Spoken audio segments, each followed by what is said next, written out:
Hi, third grade teachers. Today we are going to talk about two important concepts in our division unit. When we are working with teaching students division, there are a couple of important things we need to know. The first thing we need to know is students have an exposure to division in equal groups from second grade when they were learning about multiplication means repeated number of equal groups and division means equally sharing something. So they have some exposure to it, and we are going to introduce that with facts. So we've related, in our previous unit, we've related division to multiplication and talked about fact families.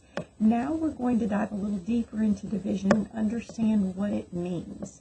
So there are two kinds of division that we focus on when we're talking about problem solving. We could be looking at solving for the number of groups when we're given a certain number of objects that each group is going to get, or we could be talking about finding the number in each group when we're told how many groups that we have. So we're going to do two examples together and using a classroom of 24 students. So let's say we have our 24 students and we want to find out how many groups would we need if we wanted to have 4 students in each group. So let's say we're getting ready to prepare to do the add 'em up activity, and we know that that activity requires groups of 4. So we want to break these 24 students up into equal groups where there are 4 students in each group. So we would be saying we have 24 students divided into groups of 4 students. And we're trying to find out how many groups will we have. So let's see what that looks like. Here's our 24 students. We want to take these and put them in groups of 4 students. So we say, here's one group. I'm going to make them neat so I have room. Here's one group. Here's 2 groups of 4. And we want kids doing this with manipulatives, not just watching you do it. They need to move them around to build that concrete conceptual understanding. So I'm making groups of 4 students.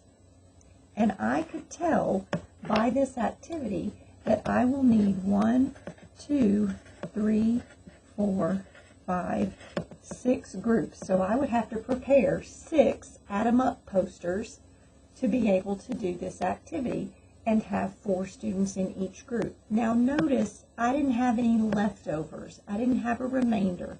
In 3rd grade, we don't talk about remainders because our division relates to multiplication facts. So I'm not worried about remainders.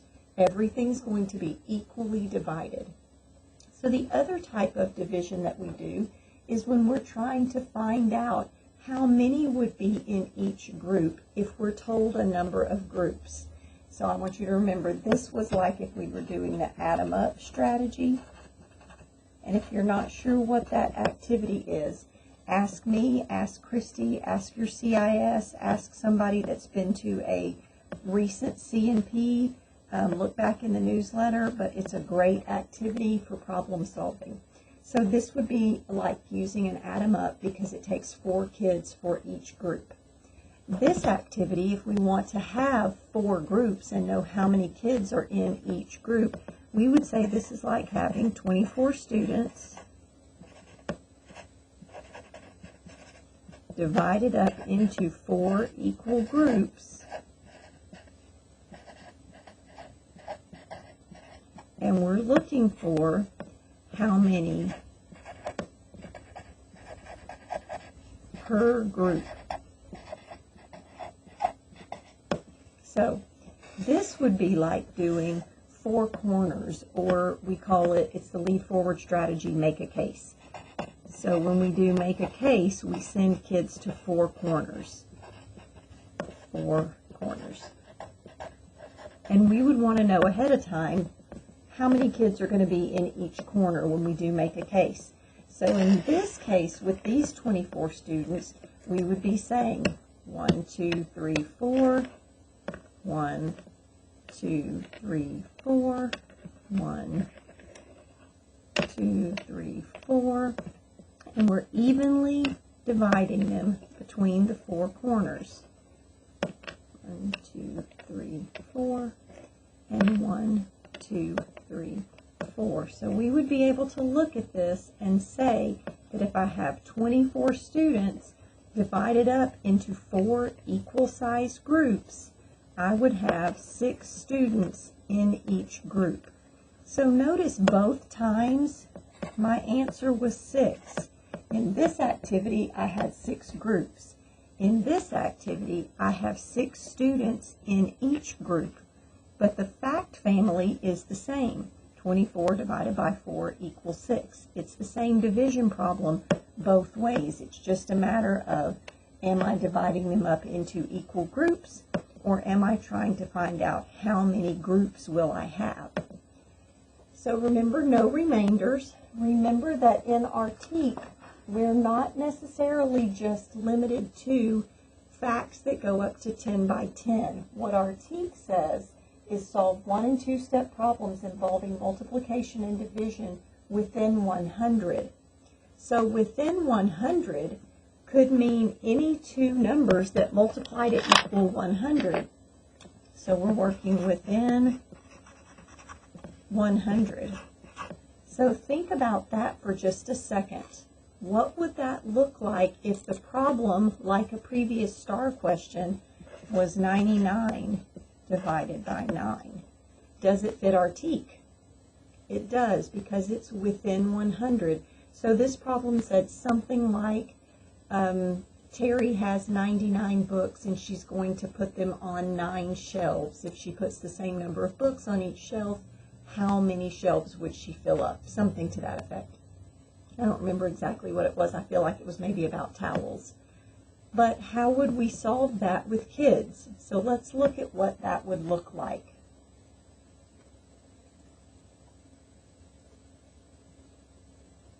I'm trying to pause it so that I can switch manipulatives. Okay, so I've switched manipulatives on you because I want to model 99 divided by 9. So I have here with place value blocks 99. And I'm trying to break them into 9 equal groups. Now, it's not always going to be as pretty. I picked a problem that I knew the numbers would be pretty for the sake of what we were going to talk about today. So if I'm trying to teach kids how to do this, I'm still making equal groups. I'm still saying I could sort this out into 9 equal groups. 7, 8, 1, 2, 6, 7, 8, 9 groups. And 1, 2, 3, 4, 5, 6, 7, 8, 9. And I would know there are 11, because 10 and 1, 11 books in my problem on each shelf. Or did I say, I don't remember what problem I said. I might have said 9 books on each shelf, so this would be 11 shelves. Now, here's the thought. You are building this toward what 4th grade does when they introduce long division and they do partial quotients. So the way you'll hear a lot of veteran teachers explain how they help kids with this, so they're not trying to draw 99 dots and break them into groups, because that's the last thing we want them to be doing, is they have them think of this as a fact family. We're trying to multiply something times 9 to equal 99. But I don't know what something times 9 is to equal 99. Here's what I do know.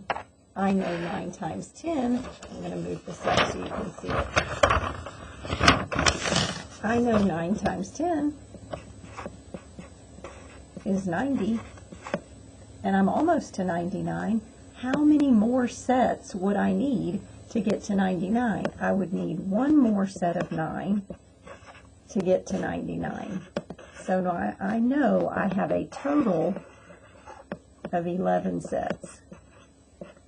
So that's how they break it up with the math. What we want to make sure we're laying the foundation for is doing this concretely before we talk about how to actually solve it with numbers, because this is not something students have done before, so this would be brand new. And anytime we're introducing new learning, we start with concrete. Then we can draw a picture of how we would do that. And we could talk to kids about how we could draw a reasonable picture so we're not drawing 99 dots. We could talk about breaking this number into 90 and 9, its expanded form. And what do we know about 90? Well, I could draw that with place value blocks. I could draw 9, 2, 3, 4, 5, 6, 7, 8, 9, 10s. Now I know I have that. And then how could I draw this? Well, I could draw this as dots. 1, 2, 3, 4, 5, 6, 7, 8, 9 to represent my ones.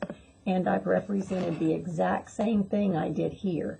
Then we could relate this to how teachers like to break it apart to be able to see the multiplication facts that students can relate it to. 10 groups of 9 relates to this. 9 groups of 10 relates to this, and then 9 groups of 1 relates to this part. So that's the main focus of our division unit. Lots of problem solving in this unit. Remember, we are not teaching things in isolation. It's always going to be rooted in problem solving. And the more we do that concretely, the better our students will develop the understanding of what is happening in division, so that the framework that you're laying for being able to divide in 4th grade, where they learn long division. As always, let us know if you have any questions. Thanks.